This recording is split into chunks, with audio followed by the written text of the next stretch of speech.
والسلام على سيد الرسل وخاتم الأنبياء وعلى آله وأصحابه الأتقياء الذين هم خلاصة العرب العرباء وخير الخلائق بعد الأنبياء. أما بعد فأعوذ بالله من الشيطان الرجيم. بسم الله الرحمن الرحيم.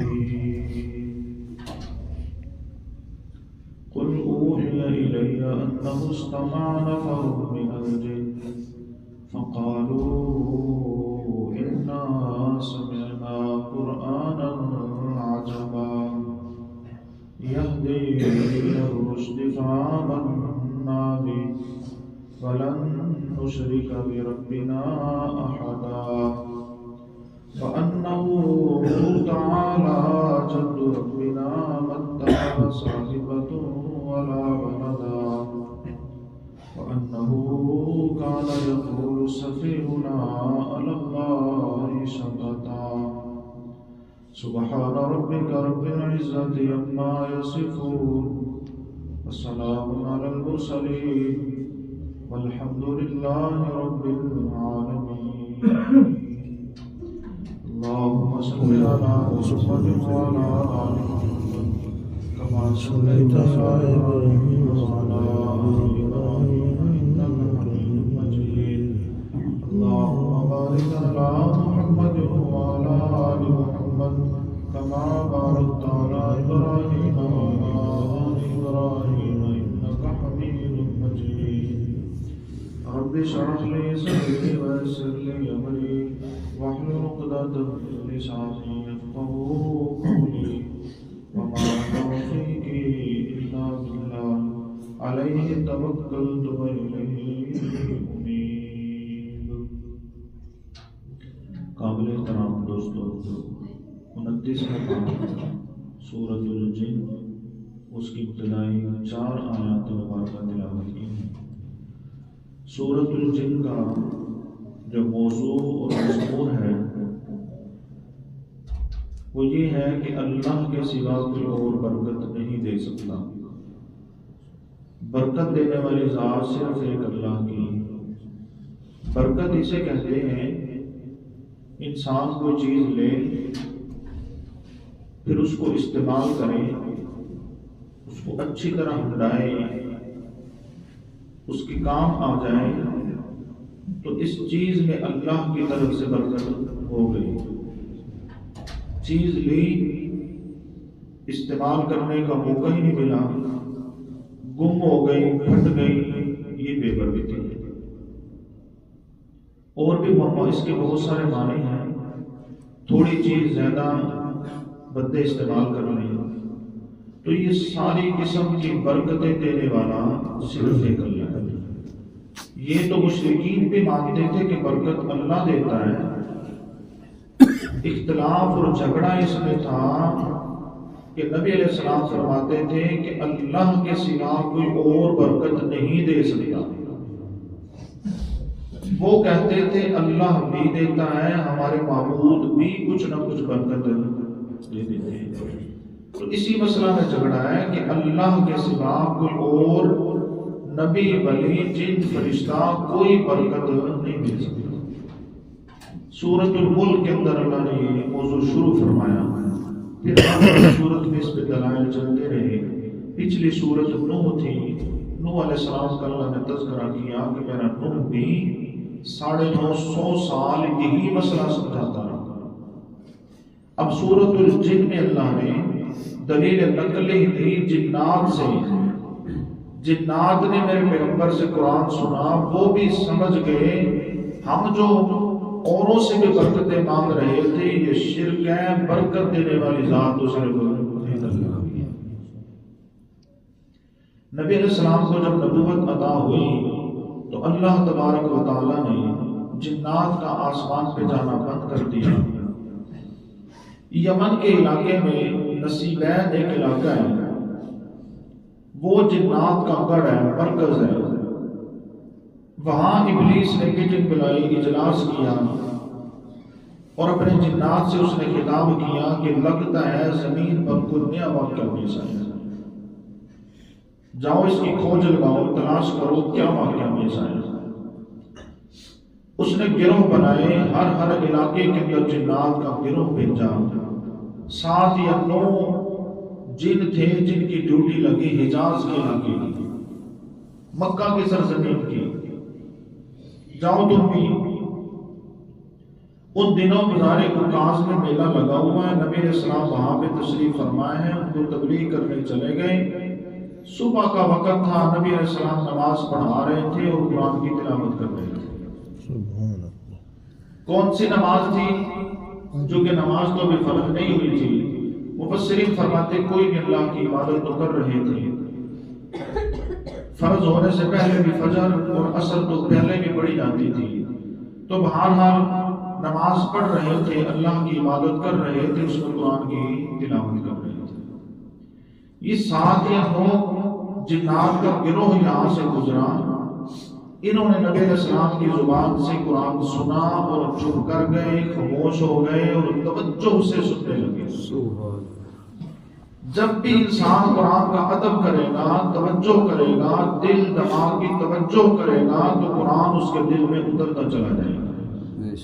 یہی تو اللہ واقعہ سنا رہے ہیں کہ دیکھو جنات ہیں، شریر قوم ہے، شیطان قوم ہے، اس نے بھی قرآن کو توجہ سے سنا ہے تو قرآن ان کو سمجھ آ گیا، قرآن ان کے دل میں اتر گیا اور ایمان لے آئے۔ تم تو انسان ہو، اشرف المخلوق ہو، تم بھی اگر میرے قرآن میں توجہ کرو گے، دل و دماغ کی توجہ کرو گے، تو انشاءاللہ یہ قرآن کا نور تمہارے دلوں میں اتر جائے گا، جاہلیت اندھیرے ختم ہو جائیں گے۔ اور اب تو پرفتن دور ہے، ہر جگہ پہ فتنے ہیں، اندھیرے ہیں۔ قرآن سے جڑنا اس دور میں انتہائی فرض اور ضروری بن چکا ہے، بغیر نہ کہیں سے ہدایت نہیں ملے گی۔ اب سورۃ الجن میں اللہ نے جنات کا تفصیلی ذکر کیا ہے، پھر اللہ نے سورۃ الجن کے اندر 4 مضمون ذکر فرمائے ہیں۔ چونکہ میں تفصیلی میرا مختصر ہو گیا، انشاءاللہ مفتی صاحب سے سنیں گے، تفصیلی سنیں گے، آپ لطف اندوز ہوں گے۔ تو 4 مضمون اللہ نے، 4 حکم اللہ نے اپنے پیغمبر پر وحی کیے۔ میرا پیغمبر یہ سنا لوگوں کو، موحا الیہ، 4 چیزیں اللہ نے بیان کی ہیں۔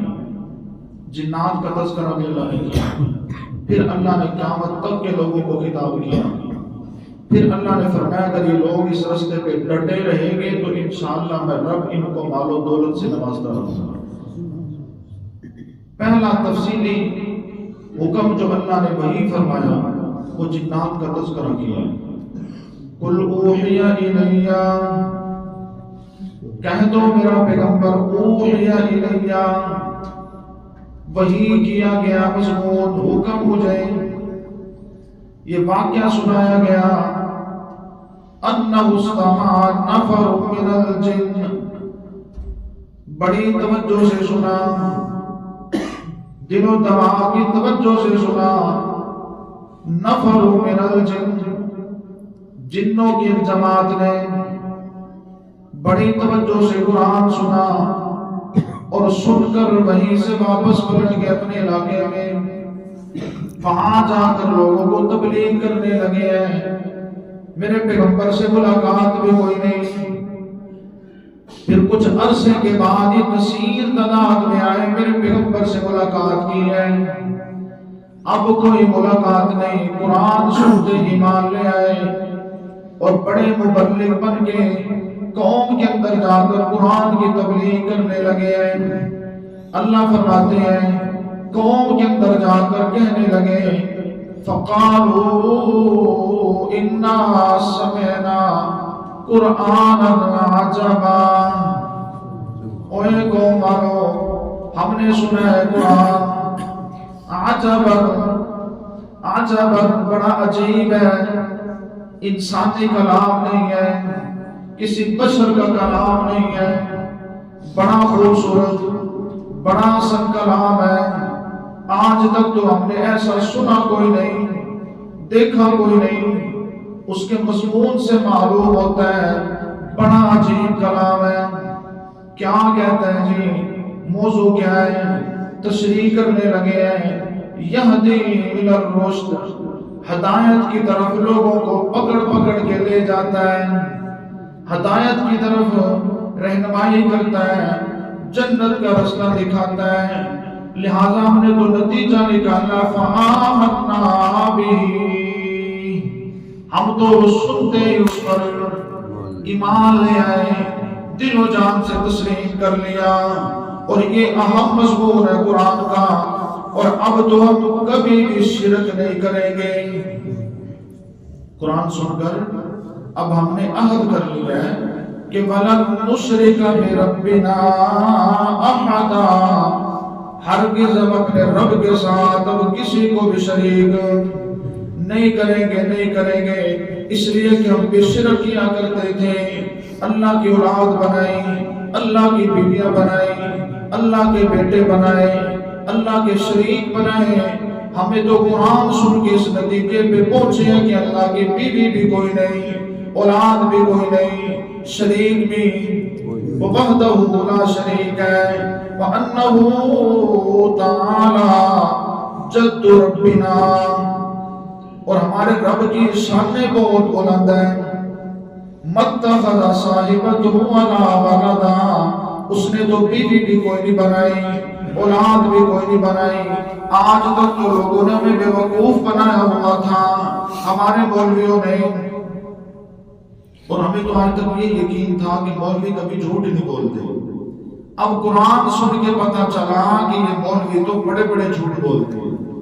انہوں نے بتا رکھا ہے کہ اللہ بھی برکت دیتا ہے، یہ ہمارے معبود بھی تھوڑی تھوڑی برکت کر دیتے ہیں اگر ان کی نظر و نیاز دی جائے، ان پہ چادر چڑھائی جائیں، ان کے سجدے کیے جائیں، ان کے نذرانے دیے جائیں، بکرے چھترے دیے جائیں، تو کچھ نہ کچھ دودھ میں، زمین میں، فصل میں، دکان میں برکت ہو جاتی ہے۔ ہاں اگر پیر صاحب کی فوٹو بھی دکان پہ لگا لو تو پھر بھی کچھ نہ کچھ برکت۔ یہ تو ہمارے مولویوں نے سمجھا رکھا تھا، اور ہم نے یہ سمجھا ہوا تھا کہ مولوی کبھی جھوٹ نہیں بولتا۔ اب قرآن سنا، آنکھیں کھل گئی کہ یہ تو بہت بڑے بڑے جھوٹ بول رہے ہیں۔ یہ جنات کہہ رہے ہیں کہ ہمارے مولوی سردار انہوں نے ہمیں بے وقوف بنا رکھا تھا۔ وَأَنَّهُ كَانَ يَقُولُ سَفِيهُنَا، سفیہنا ہمارے بے وقوفوں نے، سفیہنا اپنے سردار و مولویوں کو کہہ رہے ہیں جنات، وہ یہ کہا کرتے تھے علی اللہ شططا، انہوں نے بڑے بڑھ چڑھ کر باتیں کی ہیں، شرکیہ عقائد پھیلائے ہیں، ہمیں تو یقین ہی نہیں تھا۔ انا ظننا، اب ہمیں علم ہو گیا، اب ہم نے جان لیا کہ اللہ تقول الانس والجن، کہ ہم تو یہی سمجھتے رہے کوئی انسان کوئی جن علی اللہ کذبا، اللہ پہ کبھی جھوٹ نہیں بولے گا، لیکن اب بات سمجھ آ گئی کہ یہ تو جھوٹ پھیلا رہے ہیں، شرک پھیلا رہے ہیں، اور ہم نے قرآن سنا، اللہ نے ہمیں سب ان اندھیروں سے بچا لیا۔ یہ جنات تھے، اور اللہ نے پھر آسمان پہ جانے ان کا بند کر دیا۔ آسمان پہ جاتے، چمٹ جاتے، کوئی نہ کوئی بات سنتے، نیچے آتے، کاہنوں کو بتلاتے، وہ کاہن ایک سچ اور 100 جھوٹ بتلاتے، اس لیے کاہنوں کی بڑی روب اور دبدبا اور بہت ان کی یعنی کہ واہ واہ ہو رہی تھی، لوگ ان کی پوجا پاٹ کر رہے تھے۔ حالات آج کل بھی یہی چل رہے ہیں، لوگ جنات سے حالات معلوم کرتے ہیں، جنات سے کسی کا گھر کا حال، کسی کا نام معلوم کرتے ہیں، تو لوگ پتہ کیا آتے ہیں، بلے بلے بڑی پہنچی ہوئی سرکاریں ایسے سارا کچھ دس دن میں جی۔ تو یہ جنات لوگوں سے شرک کرواتے ہیں۔ مجھے ایک بچے نے بتایا کہ استاد جی ہم نے اپنے گھر میں ایک شیشہ اپنے پیر صاحب سے لے کے رکھا، شیشہ، تو ہم نے دیکھا وہ شیشہ صبح کے وقت روتا ہے، شیشے میں سے آنسو گرتے ہیں۔ میں نے کہا یہ کیسے ہو سکتا ہے، شیشہ کون سا جاندار ہے؟ اگر استاد جی سے اپنی اکھاں نال ویکھیا، سارے گھر والوں نے ویکھیا کہ شیشہ رو رہا ہے، آنکھیں اس میں سے آنسو گر رہے ہیں۔ ساڑھے پیر صاحب نے دیتا ہے جب تک شیشہ رہے گا برکت رہے گی، جنات گھر میں نہیں آئیں گے، فلاں نہیں ہوگا، فلاں نہیں ہوگا، فلاں نہیں ہوگا۔ تو ممکن ہے ایسے ہو، ممکن ہے۔ قرآن یہ مسئلہ ذکر کرتا ہے وَقَيَّزْنَا لَهُمْ قُرَنَاءَ فَزَيَّنُوا لَهُم مَّا بَيْنَ أَيْدِيهِمْ۔ جب انسان کا عقیدہ نظریہ قرآن سے ہٹتا ہے، رب سے ہٹتا ہے، دربار والوں پہ لگتا ہے، پیر و فقیروں پہ لگتا ہے، رب سے ہٹ کر کسی اور پہ لگتا ہے، تو جنات اس میں آ کے تسلط جما لیتے ہیں، جنات پھر اس کو گمراہ کرتے ہیں، جنات پھر اس کے خوابوں میں آتے ہیں، جنات اس کو بزرگ کی شکل میں ملتے ہیں۔ یہ شیشے کا رونا، اس میں سے آنسوں کا گرنا، یہ شیشہ نہیں ہے، شیشہ تو بے جان چیز ہے، اصل یہ شرارت کس کی ہے؟ جنات کی ہے، یہ جنات کرتے ہیں۔ اور لوگوں کا عقیدہ مضبوط ہوتا ہے، وہ کہتے ہیں بالکل یہ ایسے ہوتا ہے، یہ پیر صاحب نے کر دیا، اس میں برکت ہوگی، اس میں فلاح ہوگا۔ یہ سب شرارت کس کی ہوتی ہے؟ تو قرآن سے جڑ، میرے پیغمبر سے جڑ، تو قرآن پہ عقیدہ مضبوط بنا کہ نفع نقصان کا مالک کون ہے؟ نفع نقصان کا مالک صرف اللہ، برکت دینے والی ذات صرف ایک اللہ کی۔ تو عقیدہ بنا، پکا ہو جا، جنات ایڑی چوٹی کا زور لگا لیں، تیرا کوئی نقصان نہیں۔ قرآن کی طاقت سب سے بڑی طاقت ہے، قرآن رب کا کلام ہے، قرآن ایک نور ہے، جہاں پہ یہ نور ہوگا، یہ طاقت ہوگی، شیاطین وہاں پہ پھٹک نہیں سکتے، شیاطین کا وہاں پہ زور نہیں چلے گا۔ دوسرا مضمون، پہلے میں اللہ نے تفصیل بیان فرمائی، میں نے صرف اشارہ کیا ہے۔ دوسرا مضمون، قُلْ أُوحِيَ إِلَيَّ، میرا پیغمبر یہ حکم کیا گیا، یہ وحی بیان کی گئی کہ اللہ استقاموا علی الطریقۃ، اگر یہ قیامت تک کے لوگ اس ملت توحیدیہ پر، ملت توحیدیہ پر، توحیدی عقیدے پر اگر جمے رہیں گے، لَأَسْقَيْنَاهُمْ مَاءً غَدَقًا، پھر میں رب آسمان سے پانی سے برساؤں گا، بارشیں برسیں گی، زمین ہری بھری ہوگی، خوب فصلیں ہوگی، تو پھر رزق بڑھے گا کہ نہیں بڑھے گا؟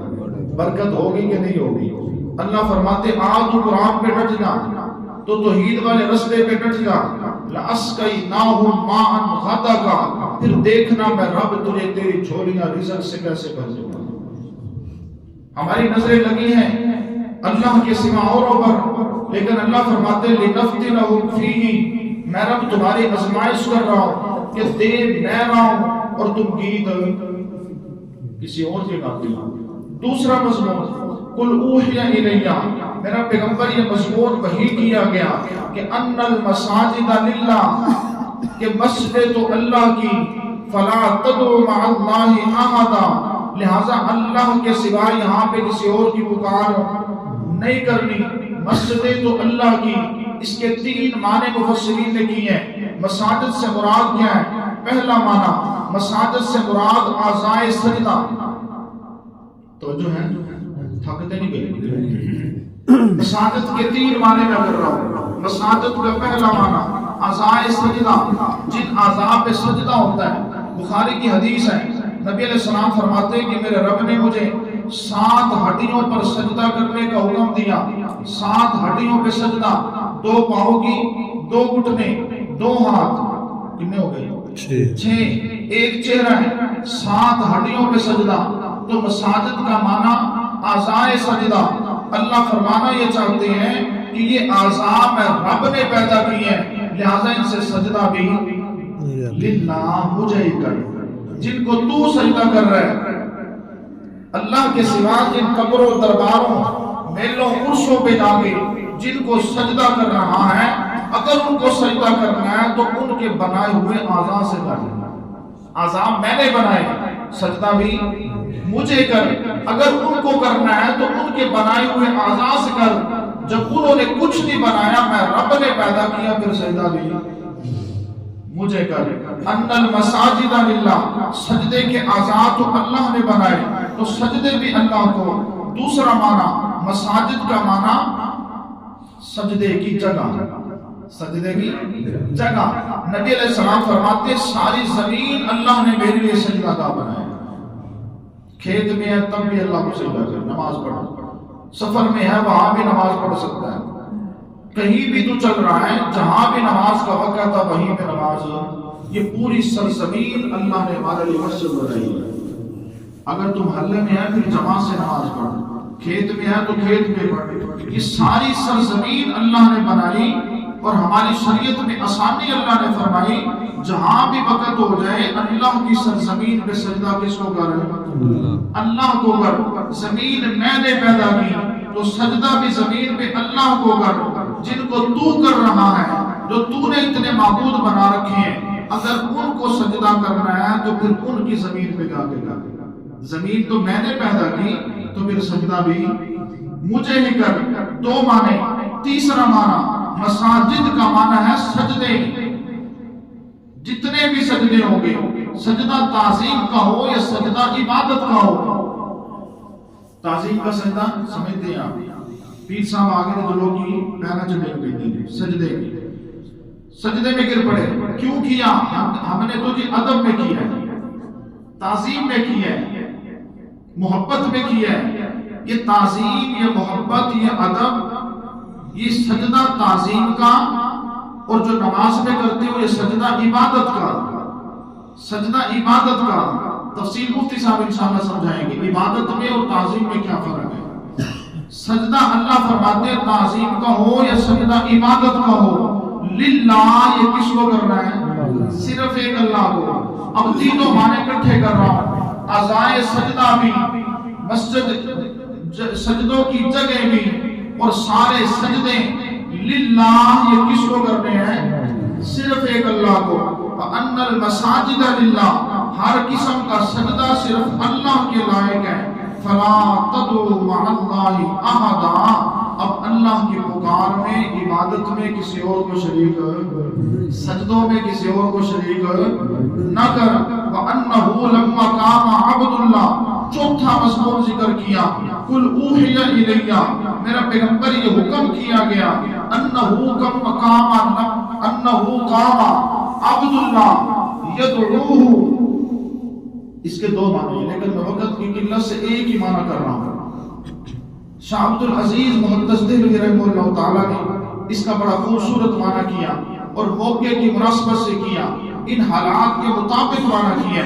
توجہ کریں کہ آخری بات کر رہا ہوں. چوتھا مضمون اللہ نے سورۃ جن میں بیان فرمایا، انہو لما، میرا پیغمبر یہ وحی کیا گیا حکم، انہو لما قام عبد اللہ، کہ جب بھی اللہ کا کوئی نیک بندہ اللہ کے دربار میں کھڑا ہوتا ہے، یدعوہ، خوب اللہ کی عبادت کرتا ہے، 40 سال 100 سال اس نے اللہ کی عبادت کی، اللہ کی، خوب اللہ کے قریب ہو گیا،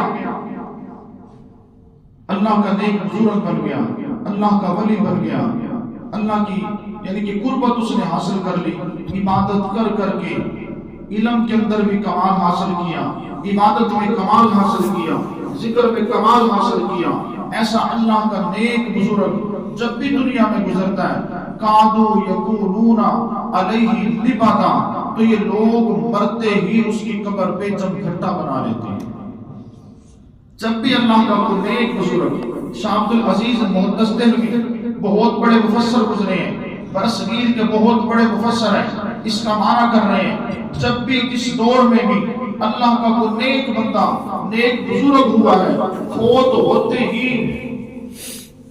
لوگ اس کا دربار بنا کے اس کو مشکل کشا سمجھتے ہیں، حاجت روا سمجھتے ہیں، جمگھٹا بنا لیتے ہیں. اور نبی علیہ السلام کی حدیث ہے بخاری شریف کی، حضور فرماتے شام اور فلسطین کے علاقوں میں الرجل الصالح، جب بھی کوئی نیک بندہ فوت ہوتا اس کا دربار بنتا، قبہ بنتا، وہاں پہ بہت بڑے دربار بنتے اور لوگ ان کی پوجا پاٹ کرتے، سجدے کرتے. حالانکہ یہ نیک بزرگ ساری زندگی اللہ کی عبادت کرتا رہا، خالص اللہ کو پوجتا رہا، اللہ کا مانگتا رہا، مرتے ہی اب لوگوں نے اس کو حاجت روا بنا لیا. کادو یقولون، قرآن کے الفاظ ہیں، تو قریب ہے کہ یہ لوگ اس پر لبادا کٹھے ہو جاتے ہیں، جمگٹھے بنا لیتے ہیں. جی علی حجویری رحمہ اللہ تعالی نیک بزرگ ہے، معین الدین چشتی نیک بزرگ ہے، شیخ عبد القادر جیلانی اللہ کے نیک بزرگ ہیں، عالم ہیں، عبادت کرنے والے ولی حضرات ہیں، جو ہی فوت ہوئے ہیں اب لوگوں نے ان کو لاہور سے اگر گزر ہو تو باہر سے دیکھنا، اندر نہ جانا، بڑے بڑے القاب آپ پڑھو گے، داتا لکھا ہے، گنج بخش لکھا ہے، غریب نواز لکھا ہے، حاجت روا لکھا ہے، مشکل کشا لکھا ہے، لجپال لکھا ہے۔ یہ سارے صفتیں کس کی ہیں؟ اللہ کی۔ لجپال کہتے ہیں عزتیں دینے والا، غریب نواز غریبوں کو پالنے والا، گنج بخش خزانے بخشنے والا، حاجت روا حاجتیں پوری کرنے والا، داتا کہتے ہیں دینے والا۔ یہ ساری صفتیں کس کی ہیں؟ اللہ کی۔